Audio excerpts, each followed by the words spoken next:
everybody, welcome back. Today I have a non-LEGO Star Wars review for you, but a LEGO set nonetheless. This is the James Bond Aston Martin DB5.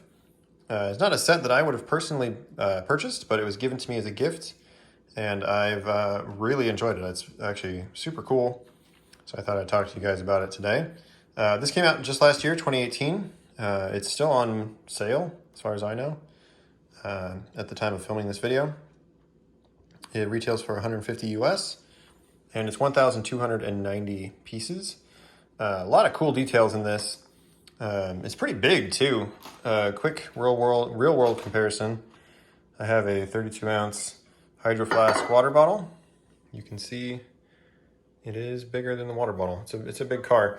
If you've seen the new Mustang, Creator Mustang, it's almost exactly that same size as that Mustang. So anyways, this thing has some really cool features. It's not just a car. First one I'll go over is got these little wheel spikes. Now these don't deploy. If you look on the other side of the car, they're just kind of like part of the wheel. What you are given though is these little extenders, or this little gray piece, and you can just clip those on any wheel you want. So for the purpose of this video, I clipped them on. Otherwise they are flush like this side, and those extenders just kind of go in the trunk or wherever. But that's a neat little feature. And these are rubber. They're a little pointy, but they're rubber. So some cool details, first of all, like the little Aston sticker. The grill is really cool.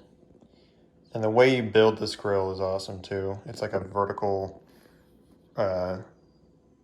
series of slats that are smooth. And then they use these arch pieces to kind of trap the vertical slats. It's very interesting. You also have an opening hood or bonnet. And the hood design is really cool. You can see it kind of rests in and it pulls forward and then up to allow these pieces to clear, the tolerances to clear. When it goes down, see there's that space, and then it fits in. It's really neat. Especially love the design of how almost everything is smooth. There's a couple studs here and there, but the entire rest of the body is pretty much smooth. It takes a lot of work to get that designed that way. Anyways, if we move under the hood there, you can see the really cool straight six. I think it's a straight six. Don't come after me if it's not. With the individual carburetors. Very cool. A lot of detail. Excuse me, it is a V8. Hello. Very cool. They didn't have to add this in, and I love that there's a lot of engine detail there. You might have seen it on the front already. You have the license plate that says JB007, but you can also rotate it. If I can get it to rotate. Come on. Okay, we'll go this way. So you can have fake plates. Very cool. And the back does the exact same thing.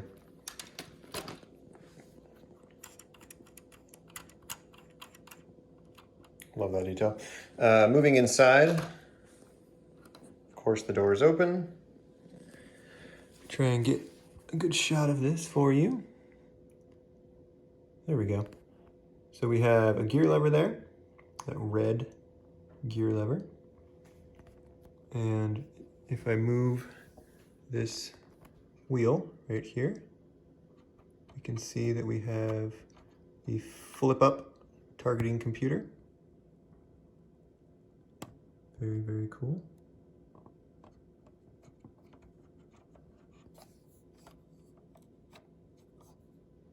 And then if we go to the other side, it is a British car, so it is going to be right-hand drive. We have a gauge cluster. Now, thankfully, those are printed pieces. Nice steering wheel. It does even tilt. It does not control the wheels, but it's some nice detail. And you're probably wondering what this gear lever does. We'll get to that in just a second. In the door, you also have the hidden red emergency phone. So the gear lever, when you pull on it, try and get a good shot of this, you can move it, okay? You can see it's moving some kind of action there. What does that do? If we come to the front, it's got flip out machine guns. How fantastic is that? If you've seen the trailer for the brand new James Bond film that was just released, I honestly forget the name of the new movie, but you'll see this car and it has the flip out machine guns. And this mechanism works really well. It doesn't fail, it doesn't get stuck. And it holds in place too. These are nice and there's enough friction there to really hold these fog lights in place. And you can do it without moving the lever. It's a little harder to get them back up. You can push them down. So, love that. Next, in the back, oh, we lost a spike.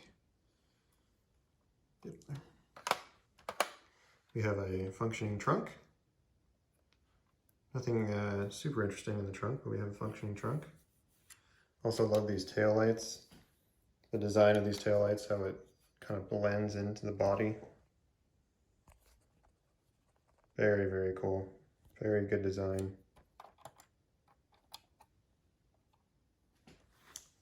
Except there is a little, see this little piece here? If we turn one of the exhaust pipes, we have the bulletproof shield that deploys. It doesn't stay up very well. There's nothing really to kind of lock it in place, but it works. I mean, it's functional. And you can't, if you open up the trunk,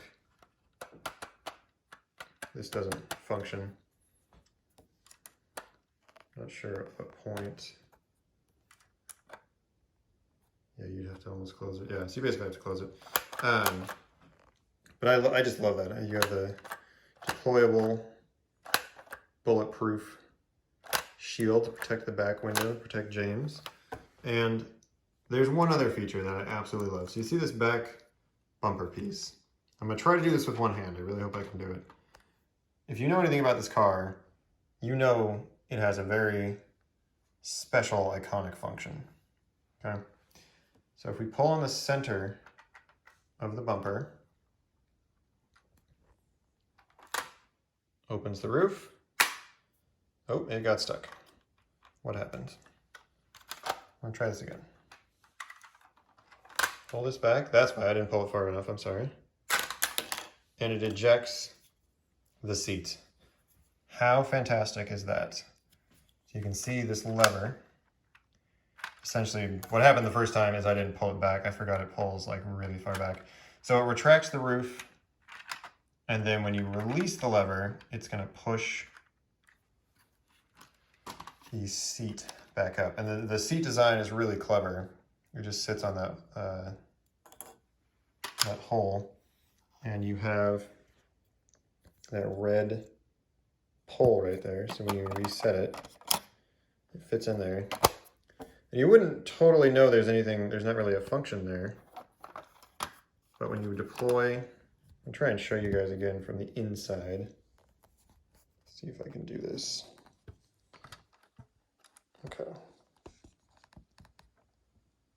So the roof comes back, you can kind of see it from down in here too.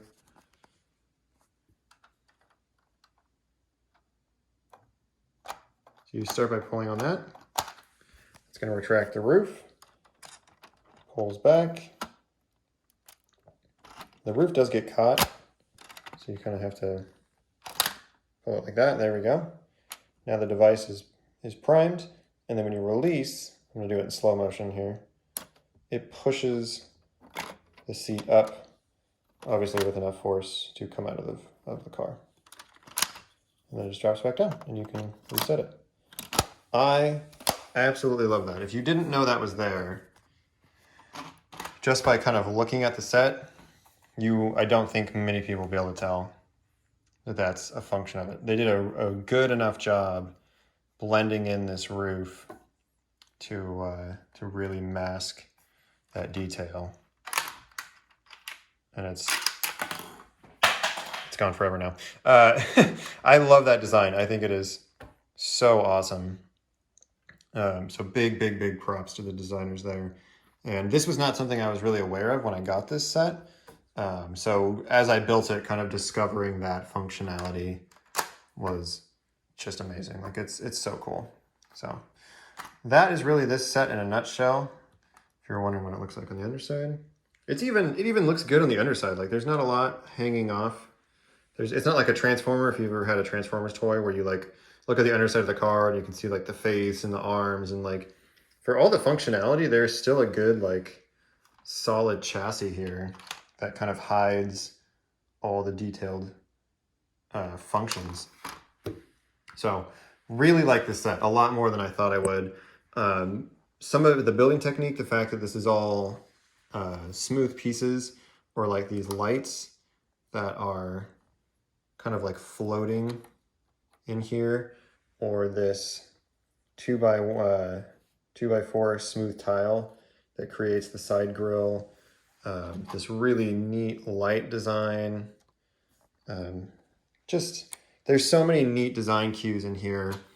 Even if you're not big into cars, but you love Lego design, I think this is a must-have set. It is very unique, very cool, and quite affordable, honestly, especially in the second market. So totally recommend this.